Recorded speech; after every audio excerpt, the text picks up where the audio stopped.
Olá, meus irmãos, quero saudar a todos com a paz do nosso Senhor Jesus, que Ele esteja abençoando a sua vida, abençoando a sua casa, abençoando a sua família.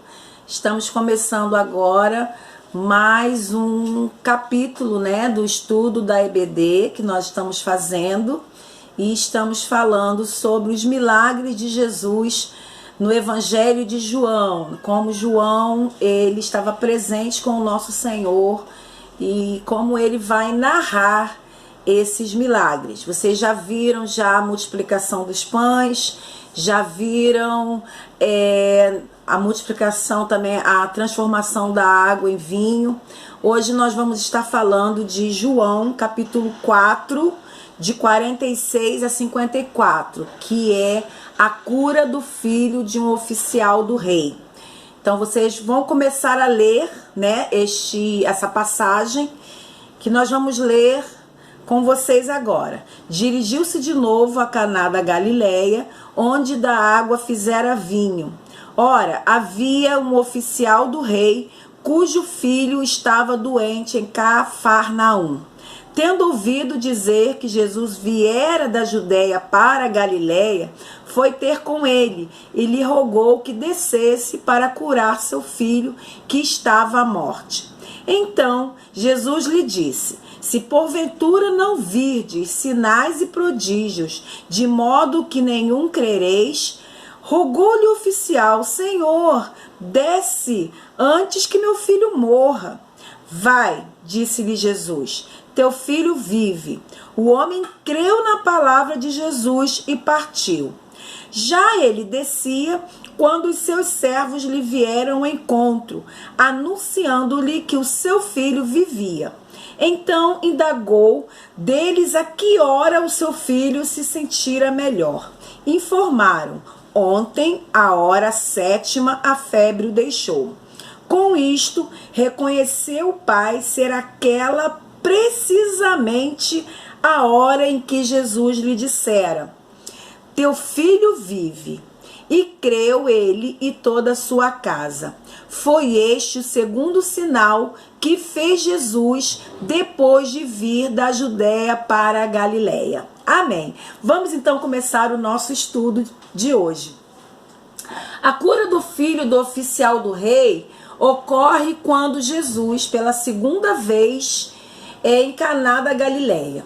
O mestre estava voltando de Jerusalém para a Galileia, para a cidade do casamento, onde havia anteriormente realizado seu primeiro milagre, transformando a água em vinho. Então, o de Caná foi de alegria, A transformação de água em vinho foi de alegria, foi um casamento.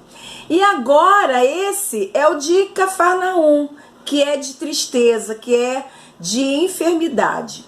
O texto nos apresenta os seguintes personagens envolvidos nesse milagre: Jesus, o pai ansioso, o filho moribundo, as testemunhas, a família e os servos do oficial. Mas quem era esse oficial do rei? Vivia naquela época em Cafarnaum um alto funcionário ligado à casa civil ou militar de Herodes Antipas, cuja atividade não se pode determinar.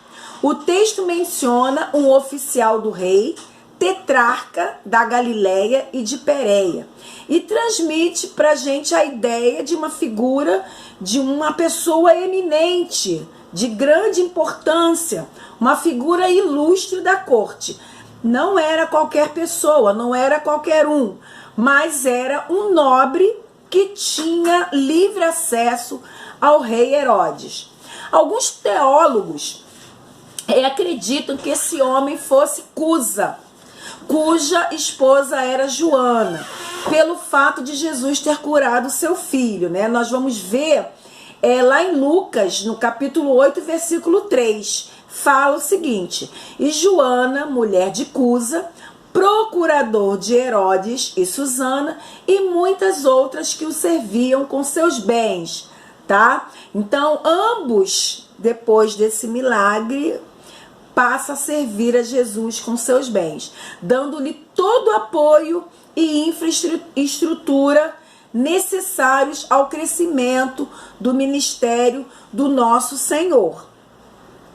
Esse filho do oficial, o evangelista João descreve que ele tinha um filho, e este filho estava gravemente enfermo, acometido por uma enfermidade, não diz qual, né? Poderia ser, naquela época estava acontecendo muito ali em Cafarnaum, poderia ser uma violenta febre maligna, porque Cafarnaum está situado em uma região tropical e pantanosa, que no verão e também no outono ficavam cheios de insetos e mosquitos. Eram muitos casos que estavam acontecendo naquela região de pessoas vítimas fatais dessa febre, que era disseminada naquela região por esses vetores, por esses insetos e mosquitos. E a febre desse menino chegou a tal ponto, né, que o pai do menino, já sabendo, né, dos ocorridos na região, ele temia pela vida do seu filho, né? O filho estava à beira da morte. Por isso, alguns teólogos indicam que ele poderia estar com esta febre maligna. E a gente vê, então, lá em João 4,46, né? Segunda vez foi Jesus a Caná da Galileia, onde a água fizera vinho. E ali havia um nobre cujo filho estava enfermo em Cafarnaum. Vamos falar um pouquinho da cidade de Cafarnaum, tá? Eu coloquei um mapa para vocês embaixo, vocês vão observar quando estiverem dando a aula para as suas turmas na EBD. A cidade de Cafarnaum, ela foi construída de forma octogonal, dividida por uma importante estrada comercial que ligava o Egito, a Síria e a Damasco. Vamos destacar então alguns pontos sobre Cafarnaum. Ficava ao lado do famoso Lago da Galileia, uma região pesqueira, né, onde nessa região da Galileia morava Pedro e sua família. Ocupava os confins territoriais de Naftali e Zebulon. Você vai encontrar essa dica em Mateus 4,13. Tá? Depois vocês poderão estar lendo. Cafarnaum vem do hebraico Kfar Nachum, ou seja, aldeia, cidade ou vila de Naum, cidade de consolo. Na cidade de Cafarnaum havia coletoria de impostos, né? Acredita-se que Mateus trabalhava como coletor, né, de impostos nessa região aí. Havia também uma sinagoga, que vocês já aprenderam com o pastor, né? Tinha que ter um número de homens, de judeus, para ter a sinagoga. Então já havia a sinagoga ali. Essa sinagoga foi construída pelo centurião, citado em Mateus 8, de 5 a 13. Né? Se você abrir sua Bíblia lá em Mateus 8, de 5 a 13... vai estar falando dessa sinagoga, ó, que teve o centurião, que foi aquele que o criado dele foi curado por Jesus, né? Esse centurião, então, né, ele se converteu e aí ele, então, constrói ali a sinagoga. Como tinha um centurião, havia um centúria, né? O que era uma centúria? Era um comandante romano. Ele comandava ali pelo menos 100 soldados romanos. Segundo os estudiosos, Cafarnaum tinha aproximadamente 1000 habitantes. Então tinha uma centúria, tinha 100 soldados ali e havia então o seu chefe, que era esse centurião. Cafarnaum também é um local onde a gente vê muitos milagres de Jesus acontecendo. Por exemplo, em Mateus 8, 5, 17, que nós acabamos de ver aqui, a cura do criado do centurião. Mateus 9, de 1 a 8, a cura de um paralítico. Mateus 9, 27 a 31, a cura de 2 cegos. Mateus 12, 9, né, o homem da mão ressequida. Marcos 1, 21 a 28, fala de a cura de um endemoniado, Jesus expulsando ali demônio ali. João 4, 46 a 54, fala do filho de oficial do rei. Mateus 8, 14 e 15 fala da cura da sogra de Pedro, na região ali da Galileia. E mais o milagre da moeda no ventre do peixe, em Mateus 17, 24 a 27. Então a gente vê aí várias citações, né, de curas, de milagres de Jesus aí nessa região. Nós vimos ali no capítulo, no versículo 50, Jesus falando, né, da cura desse menino através da fala. Né? A notícia da volta de Jesus para Caná havia se espalhado por toda a região da Galileia e chegou ao conhecimento do oficial do rei, chegou ao conhecimento dele que estava em Cafarnaum. Então, quando ele soube, né, que Jesus estava naquela região, um fio de esperança se acende no coração desse pai, né, este pai aflito. Então esse pai, como todos os pais, como nós, né, ele não poupa esforços. Ele pega, eu acredito que ele, como era um oficial, ele devia ter lá um burrinho, ele tinha um animal, ou de repente, né, até um cavalo, de repente, não sei, ele usou ali um meio ali para chegar logo até Jesus. Porque era uma jornada grande, né, uma jornada de aproximadamente 40 a 60 quilômetros, pelo longo e estreito caminho que subia e levava até Caná, onde o mestre estava. Então não era um lugar tão próximo para ele ir caminhando, que eu acho que demoraria mais tempo. Então, na minha concepção ali, esse pai, como era um nobre, uma pessoa de nome, ele usa então um animal para ir. O texto não fala, mas sou eu aí que estou conjecturando aí. Ouvindo eis que Jesus vinha da Judéia para a Galiléia, foi ter com ele e rogou-lhe que descesse com ele e curasse o seu filho, porque o seu filho já estava à morte, né? Lá no versículo 47 fala sobre isso. E em seu comovente amor de pai, ele roga a Jesus que descesse até Cafarnaum e curasse seu filho doente.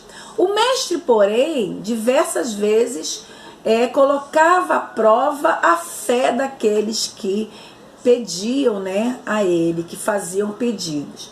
João informa que Jesus responde negativamente a ele, né, ao pedido de ir com ele, né, pois o mestre já estava, vamos imaginar, Jesus já havia feito tantas curas, tantos milagres, e o próprio Jesus fala, né, para ele, né, ali de vocês querem ver sinais, o tempo inteiro vocês querem ver sinais, né? Então Jesus e aí, contudo, o funcionário do rei parece não se importar com a resposta do nosso Senhor. E mesmo sendo uma pessoa importante, diante de sua extrema necessidade, ele se humilha e insiste a Jesus para que desça com ele e cure o seu filho. Como Jesus não necessitava que alguém dissesse a ele o que as pessoas pensavam, Jesus não se importava com isso, o que estavam pensando, Jesus então atende a esse oficial, dizendo, olha, você pode ir embora, seu filho vive, seu filho está vivo. João é enfático em dizer que aquele homem creu. Aquele homem creu na palavra que Jesus lhe disse, lá no versículo 50, e ele então volta para casa. O mestre tinha plena consciência de estar diante de um homem que, embora necessitado, ele era diferente dos galileus que buscavam por sinais. O oficial creu sem precisar ver, né, o milagre, e ele obedeceu a ordem do Senhor, revelando-se ali um homem de fé. O texto de João diz que tão logo recebeu esta palavra do Senhor, o oficial se retirou e foi para sua casa. E assim que ele estava descendo, devia estar descendo a rua, os seus empregados devem ter avistado ele de longe e já correram para dar a boa notícia para ele, Seus empregados deram a ele a notícia de que seu filho estava bem. Por curiosidade e certamente para confirmar o milagre, o funcionário do rei perguntou o horário exato em que seu filho apresentou-se melhor. Lá no versículo 52 nós podemos ver isso. E aí fala, pesquisando, eu vi que essa hora que ele fala, aqui ele diz a hora aqui certinho. Vamos ver aqui, eles falaram que ele começou a sentir melhor ontem, a hora 7ª, a febre o deixou. Essa hora 7ª ali a gente viu aí na nossa pesquisa, era 1h da tarde. Então, por volta de 1h da tarde, ou 13 horas, na hora exata que Jesus falou, vai que seu filho vive, vai para sua casa que seu filho está vivo, bateu exatamente com o horário que os servos perceberam que o filho dele começou a melhorar. E aí, o melhor de todas as coisas, nós vimos ali, após receber a informação, esse oficial certificou-se de que havia sido justamente o momento em que o mestre disse-lhe que o seu filho estava bem. Diante disso, então, João afirma, lá no versículo 53, com isto, reconheceu o pai ser aquela precisamente a hora em que Jesus lhe dissera, teu filho vive. E creu ele e toda a sua casa. Então, toda a sua casa creu no Senhor Jesus. Não apenas o oficial do rei creu, mas toda a sua família passou a crer em Jesus, pois o milagre fora notório e somente Deus poderia operá-lo. Uma vez mais, o milagre cumpriu seu propósito principal, socorrer o aflito e manifestar a glória de Deus, trazendo salvação. Nos estudos anteriores nós estudamos, houve uma explicação, pastor Anderson falou, pastor Gerson também, que João ele diz, olha lá no versículo 54, foi este o segundo sinal que fez Jesus depois de vir. Sinal. João ele é enfático em falar de sinal, porque João ele quer em todo momento mostrar, o Jesus homem Deus, Jesus como Deus. E aí nós vamos para a conclusão, que eu vou voltar novamente a isso. Na minha conclusão, então, a gente começa assim. Jesus, ele se relaciona com vida. Em nenhum texto nós vemos Jesus se relacionando com a morte. Jesus, ele não diz para Lázaro na sua ressurreição, morte, saia. Não, Jesus diz, Lázaro, vem para fora. Quando Jesus, ele também traz a ressurreição, traz a vida, a filha de Jairo também, Jesus fala, Talita cumi, levante-se, menina. Menina, levante-se. E Jesus, ele fala, seu filho vive. Mesmo ele dizendo, meu filho está à beira da morte, já deve ter morrido. Meu filho está muito mal. Jesus fala, Jesus diz a ele, seu filho vive. Jesus se relaciona com vida e não com a morte. Desde o princípio do mundo, desde a criação, nós vemos Deus se relacionando com a vida. E nós vemos lá no início, e também vimos aí através da fala, o poder do nosso Senhor através da fala. E quando a gente vê esse poder do nosso Senhor através da fala, vamos voltar lá em Gênesis, no capítulo 1, na criação, né? Quando Deus cria o mundo através da fala. E Jesus estava com Deus. Jesus é Deus. Então Jesus também estava participando ali da criação do mundo junto com o Pai através da fala. Então, e as curas que Jesus faz, os sinais que Jesus faz, também vêm através da palavra. Por onde o nosso mestre passava, ele trazia vida através da palavra, através da cura.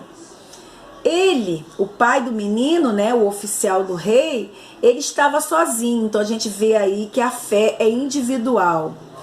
Baseado nas lições anteriores de João 2:1-12, a transformação da água em vinho, e depois de João 6:1-15, a multiplicação de pães e peixes, aprendemos a diferença de milagres e sinais. João chama esse milagre de sinal. Tendo Jesus vindo da Judéia para a Galiléia, com certeza ele operou muitos milagres. Entretanto, voltando para a Galiléia, Jesus é encontrado por esse oficial do rei. No versículo 50, Jesus o manda ir para casa. Há uma ordem a ser cumprida. Toda vez que há um milagre na nossa vida, há uma ordem. O Senhor nos dá uma ordem. E ali a ordem foi: vá para sua casa. E aquele homem obedeceu. Então nós precisamos fazer a nossa parte, que é obedecer. Precisamos entender bem a diferença entre sinais e milagres. O milagre tem o objetivo de Deus ser glorificado. Já o sinal ocorre para que alguém creia no poder de Jesus. Na transformação de água em vinho, lá no capítulo 2, de 1-12, o milagre da transformação da água em vinho foi para que os discípulos crescem em Jesus. E já nesse milagre do filho do oficial, era o quê? Qual era o objetivo de Jesus? Que esse homem, esse pai e toda a sua família crescem nele. Então, o milagre é para glorificação do nosso Deus. E o sinal é para que alguém creia no nosso Jesus. O apóstolo do amor encerra essa lição dizendo que Jesus fez este segundo milagre ou sinal quando ia da Judéia para a Galiléia, ou seja, no caminho. Acostumados à ideia de esperar, muitas vezes, a confundirmos com o comodismo. O oficial do rei, como pai responsável e amoroso, não esperou acomodado, não ficou sentado chorando, mas ele correu, ele foi a Jesus, ele foi em direção a Jesus, para que o mestre atendesse ao seu filho. O resultado de tal busca não poderia ser melhor. Além da cura, toda a sua casa foi salva. Que nós possamos, irmãos, ser igualmente, termos essa disposição e termos essa mesma fé desse oficial do rei. Que Deus abençoe vocês, que vocês reflitam nesta passagem, que o nosso Jesus continua o mesmo ontem, hoje, será para todo sempre. Que o nosso Jesus esteja atendendo hoje a sua oração. Que você vá ao nosso Senhor a cada dia, através da oração, através da adoração, buscando a esse nosso Senhor, buscando a esse Deus de milagres. Que Deus te abençoe e te guarde. Amém.